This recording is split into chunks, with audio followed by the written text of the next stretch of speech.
Cuba. ¿Por qué los cubanos no se rebelan? Porque lo primero que hizo en el 61 Fidel Castro fue suprimir la propiedad privada en Cuba. Entonces, ¿en qué periódico privado vas a protestar contra Fidel Castro si él, el Estado, o él como el Estado, es el dueño de los periódicos? Todos. ¿En qué radio vas a hablar si él es el dueño de todas las radios y nadie en privado? ¿A qué policía vas a pedir auxilio si el policía obedece a él también? Tú trabajas en Cuba como en todas partes y te pagan un sueldo pequeñito, bajo, muy inferior al de antes, pero te pagan. Entonces tú puedes comprar comida para comer para ti y tu familia con tu sueldo. No. Para poder comprar para tu familia con el sueldo que tú ganaste, tú tienes que tener una tarjeta de racionamiento. Y si el Comité de Defensa de la Revolución, que controla a los vecinos del barrio, dice que tú eres demasiado charlatán y que hablas muy mal del gobierno, te retiran la tarjeta de racionamiento y ahora a ver cómo tú te alimentas tú y tus hijos. Entonces, no digo nada, no hago nada. O como decía alguno, si quieres evitar la crítica, no digas nada, no hagas nada, no seas nada. Entonces nadie te critica. Pero si tú haces, si tú dices, si tú eres algo, en Cuba te fusilan. Y para eso no te tienes resistencia porque no tienes con qué defenderte.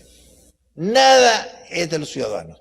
Tu casa, si esta es la casa tuya, mira, tú tengo un título ahí, de casa. Muy bien, molestas al dictador. El dictador dice, la casa esa, que se la den a otro. Se acabó, tu casa, ya no es tuya. Así eran los esclavos antes.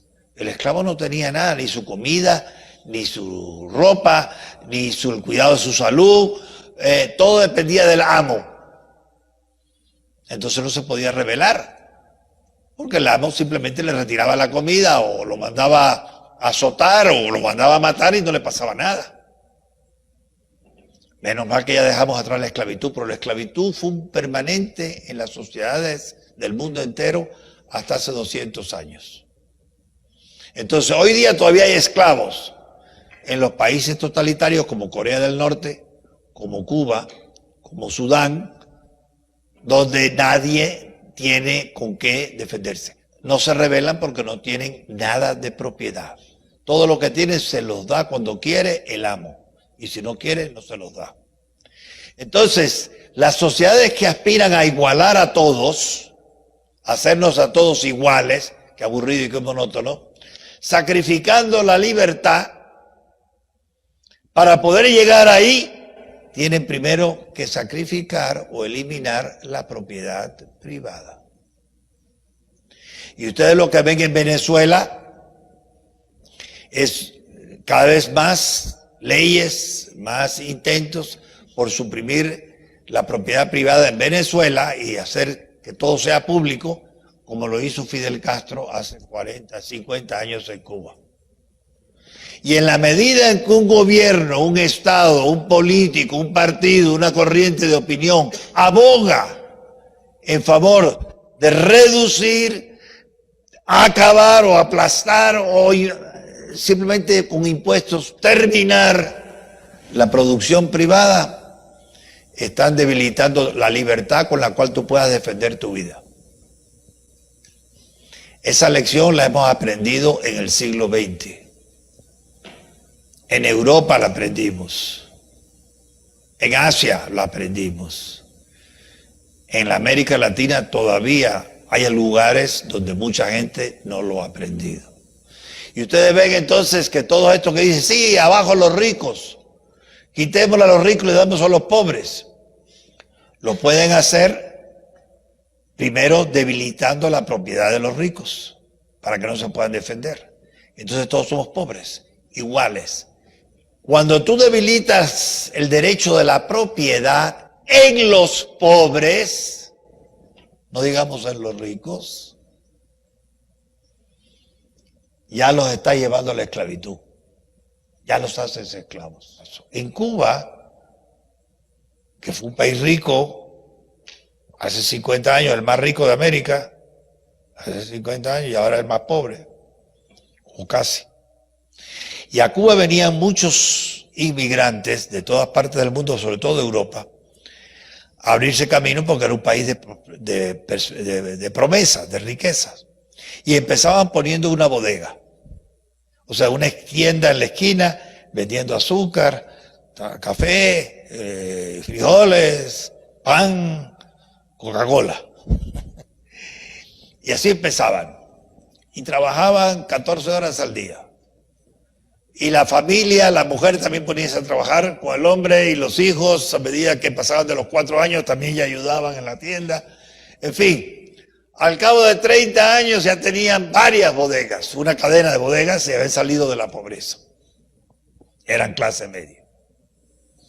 Fidel Castro heredó una fortuna muy grande de su padre y cada uno de sus hermanos recibió más de $1 millón a la muerte del padre. Eran 7 hermanos, 7 millones de dólares como mínimo. Él se gastó su $1 millón al año, entre ellos comprando el yatecito Granma con lo cual desembarcó en Cuba. Nunca trabajó, nunca ha trabajado, nunca ha ganado un salario. Fue compañero mío en la Universidad de La Habana de Derecho y sacaba los exámenes porque era brillante, inteligente. Empollando 3 días antes del examen, mañana, tarde y noche, sacaba el examen. 61, 63, 64, pero lo sacaba.